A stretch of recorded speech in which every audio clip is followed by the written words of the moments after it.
Last week here on Sport Fishing, we were fishing aboard the Eclipse with Captain Mark and his crew.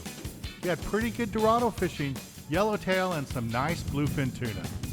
Well, this week on Sport Fishing, we're back aboard the Eclipse, fishing down in Mexican waters, looking for some monster-sized bluefin tuna. So stay tuned for this week's exciting episode of Sport Fishing. I'm Dan Hernandez, and I live to fish. That's a nice vermilion right there. Yeah, this is what fishing's like. I have been fishing along the Pacific coast my entire life. Let me bring you in the action and share with you some great fishing tips along the way.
Well, today is day 2, or part 2, of our adventure aboard the Eclipse. It's still the same day, and fishing is pretty awesome.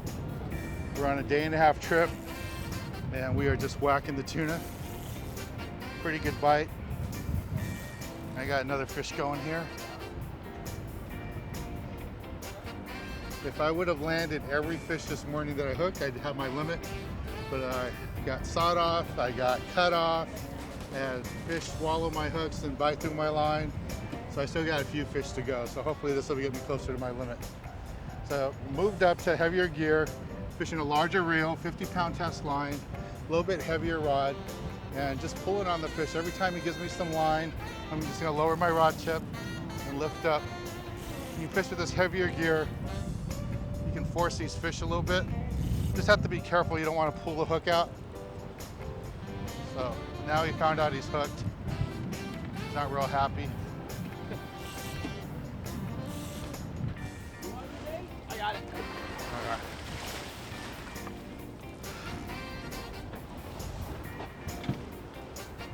Getting a little closer to my limit. Another bluefin here.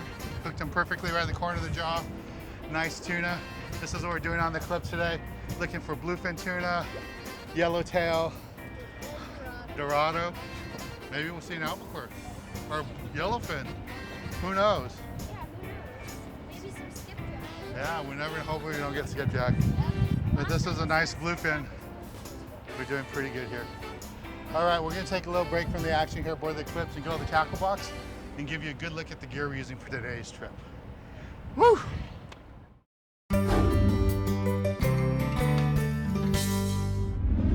Today in the tackle box, I want to talk to you a little bit about what we're doing today. Fishing offshore, looking for tuna. We've got lots of bluefin in the water. And when you're fishing for bluefin, you have to pay attention to the tackle you're using. These are mean fish. You have to have a good tackle all the time. Make sure the line on your reel is fresh. And if you're using fluorocarbon, you know how to tie those knots, the combined knots together. Very important. If you're gonna, you want to practice tying those knots at home.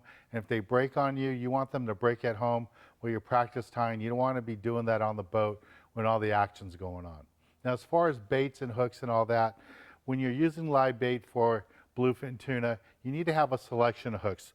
I would have something maybe as small as a size 1 or size 2 if all you have are small anchovies for bait. But you also want to have some 4-0s and 6-0s just in case you get those bigger mackerel or big sardines. You start getting those bigger tuna, you get fish over 40 pounds, 50 pounds, And lots of times toward the end of the year, we'll get those 60, 80 pounders. A 6-0 hook isn't going to be that big. If you don't have one with you, you're going to wish you had one. Those bigger tuna have no problem eating a big sardine, big mackerel, and you have to have hooks to pin those on. If you try putting up like a size 1 hook on a big mackerel, it's not going to work. You're not going to be able to drive that hook into the fish. So you have to carry, different size hooks with you at all times. And then another thing I like to use is the metal jig. You might want to slide up to the bow of the boat. As the boat drifts, the bow is a great place because all the bait that the crew's chumming is going to go from the back of the boat, slide underneath the boat into the bow. Lots of times we see lots of tuna jumping up there. Great place to throw a jig, something like this, magic metal jig. And you don't have to worry if you catch a small bluefin or a large bluefin. These all have welded rings. So you might think you're going to get a 20-pound bluefin, but you hook an 80 or 100-pounder. No worry, that split ring here, there is no split ring on these lures. These are all welded rings. It's not going to pop open on you. Well, let's get back on the water and show you more exciting action right here on Sport Fishing.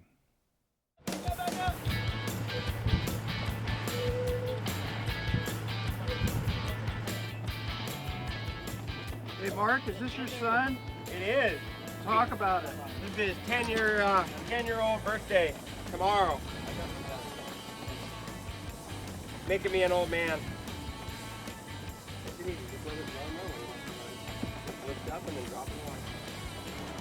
We got a one of the new Abbott Raptor reels here. He's caught a lot of fish on this reel. Done really well for us. Go walk up to the bow. Walk as you whine. Walk as you whine. Turn the handle. Hold on. Turn the handle. Turn the handle. Turn the handle. Hold on to your rod.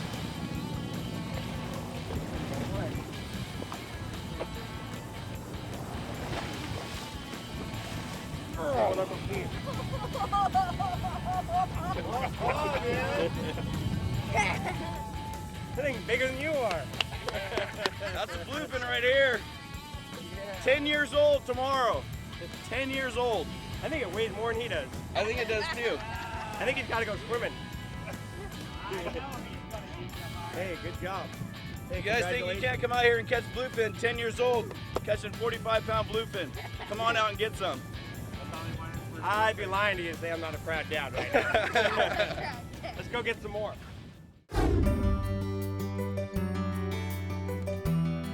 The body of a yellowtail is a slender with a pointed snout and a wide tail. The most striking feature is a bright yellow, deeply forked tail. California yellowtail can be found from Chile in the south and up to Central California. The largest recorded California yellowtail weighed 80 pounds and was 5 feet long. Yellowtail primarily eat anchovies, squid, sardines, and other small bait fish. Okay, kids, don't do this at home. I'm almost got a limit. I only need probably one more. So I dropped down to 20 pound to make it more challenging. This is my calico bass run, and you should never do this on a sport boat. Big disclaimer.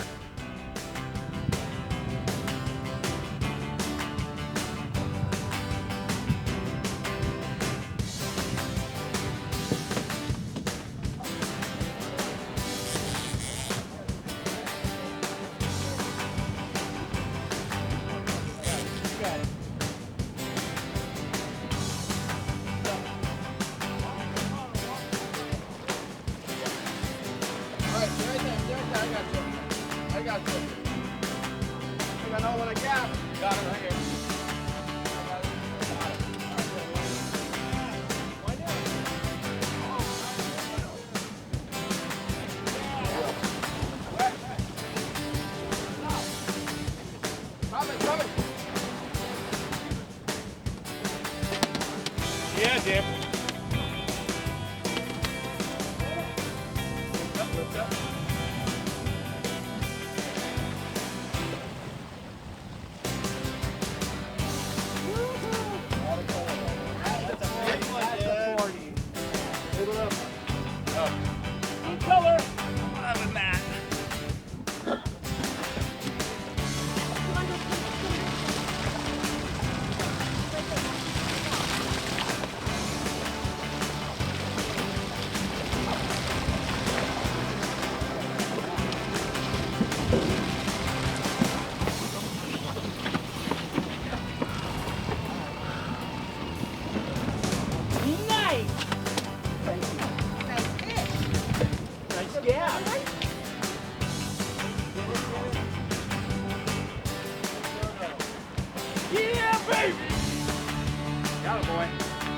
winding. Put it right in the box.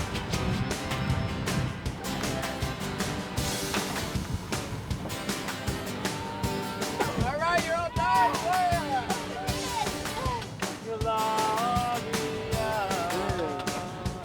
Yay! Hi, baby! Hi! Welcome.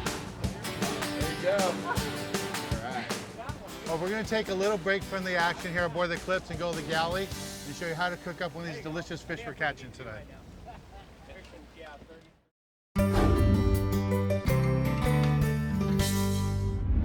This week in the galley, we're in Anaheim, California at Eat Street. And standing next to me is Kate Averill.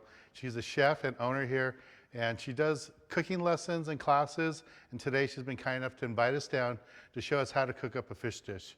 Thanks for having us. Oh, well, thank you. And what do you have in store for us Well, today? you brought in your beautiful yellowtail. We're gonna make a sushi that's a tartare. Makes a great appetizer all day long. These happen to be homemade pita chips, but you can definitely get store-bought ones. Brush on a little bit of olive oil, a little bit of salt, and you're gonna broil them in the oven just until they're golden. It's very fast, so don't even leave in the room. It's gonna be about a minute. All right, cool. Then you wanna make sure your fish is very cold. The colder it is, the easier it's gonna slice, and you wanna dice it, and you want all your pieces to look similar. So this is about an 1/8 inch. Then you're gonna go an 1/8 inch the other way. It's a very easy dish if all your mise en place is together. Mise en place is your French term for everything in its place. So before you even get started, you're gonna have your mise en place together, which is 2 tablespoons of basil, a whole bunch of green onions, scallions, 2 tablespoons cilantro, a tablespoon of sesame oil, a tablespoon of soy sauce, a tablespoon of fresh ginger. You're gonna get, this is not the spice that your mom put in the apple pie or the pumpkin pie. You're gonna use fresh ginger, peeled and then minced up like this. A tablespoon of chili paste, tablespoon of salt, 2 tablespoons olive oil, and then a teaspoon of pepper, all into the bowl. Once your fish is all cut into 1/8 inch dice, you put it all in here, and then everything else just goes in order. So you're going to go olive oil, salt, chili paste, pepper, soy sauce, ginger, sesame oil, cilantro. Looks like a lot of scallions, but it's not because our fish isn't all in there yet. And then basil. And the thing with sushi is that it gets a little bit better over time. You don't want it to cook.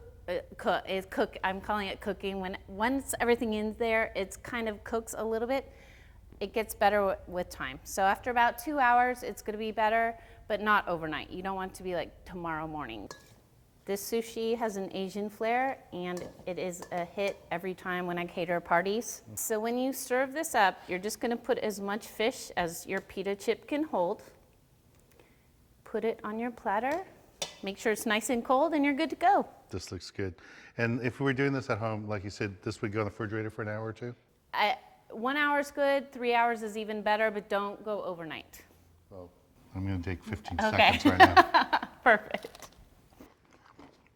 You can just taste all the ingredients. This is really good. Thank you, Kate. You're welcome. Thank you, Dan. Thanks a lot for helping us out. Absolutely. Remember, it's Eat Street, Anaheim, California.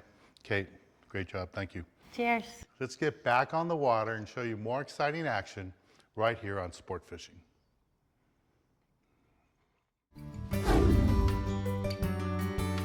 Blue Fin Tuna are seasonal visitors to the California and northern Mexican waters, preferring water temperatures from 74 to 80 degrees, 95 to 100 degrees, or 62 to 68 degrees. That's right, 62 to 68 degrees.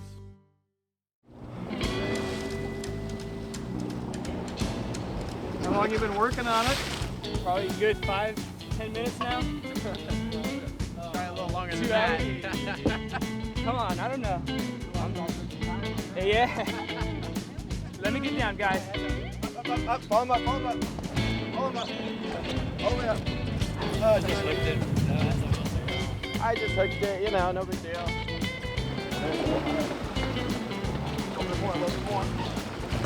Yeah, baby! Put it free spool, put it free spool for me. Got it. Turn it around, let's see what you got. There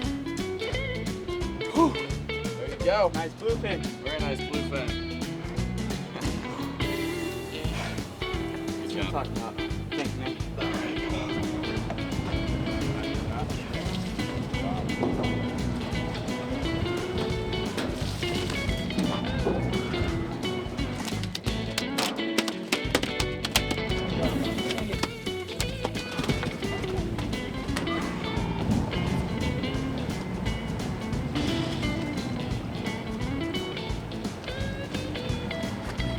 Step to the rail. Step to the rail.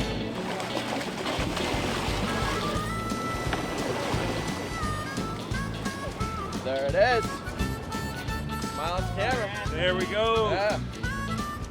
Very nice fish. All right. Worth the fight. Got the big one on now. Almost 20 pounds.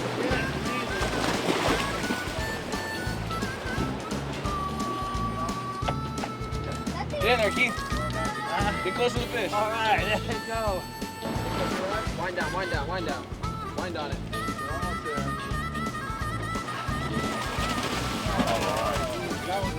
Thank you guys. Happy days are good. The first one. We got 6 fish going right now. It's getting toward the end of the day. We're on a day and a half trip, so what that means we fish till dark. We still got about over an hour to go, and we just got another rebite.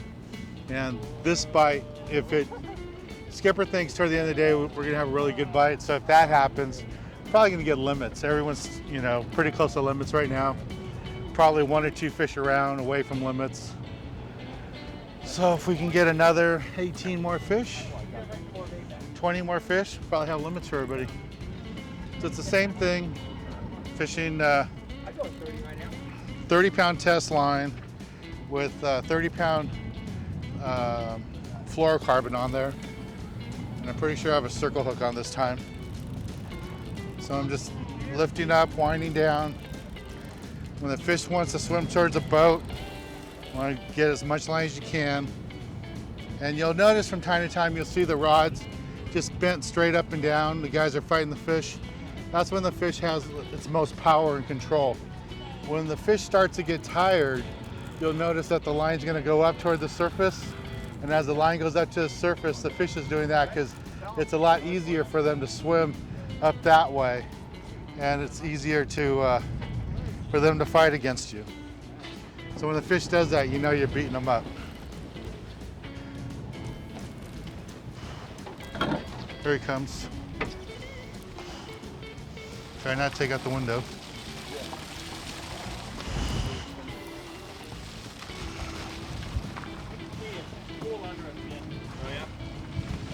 All right, that's gonna be -1.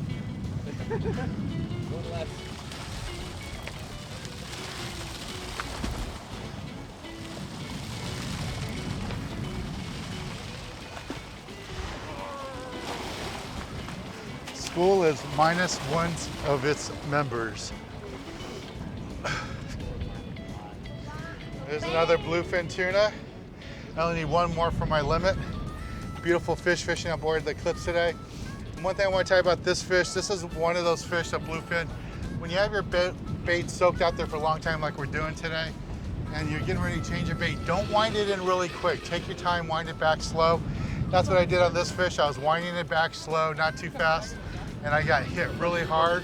And I threw it in free spool and the fish came and swallowed it, and that's how I got this fish. You just can't give up on them. And I'm using a circle hook, and that's why that hook's right there in the corner of the jaw, which is perfect. That's where you want to hook them, just like that. These fish have a lot of teeth, so getting them in the corner of the jaw really helps a lot. Nice gaff, man, thanks. All right, we're gonna take a little break from the action here aboard the Eclipse, which we're having a great time aboard. And when we return, I'll be giving you this week's tip of the week. Got one coming, Steve. Got it.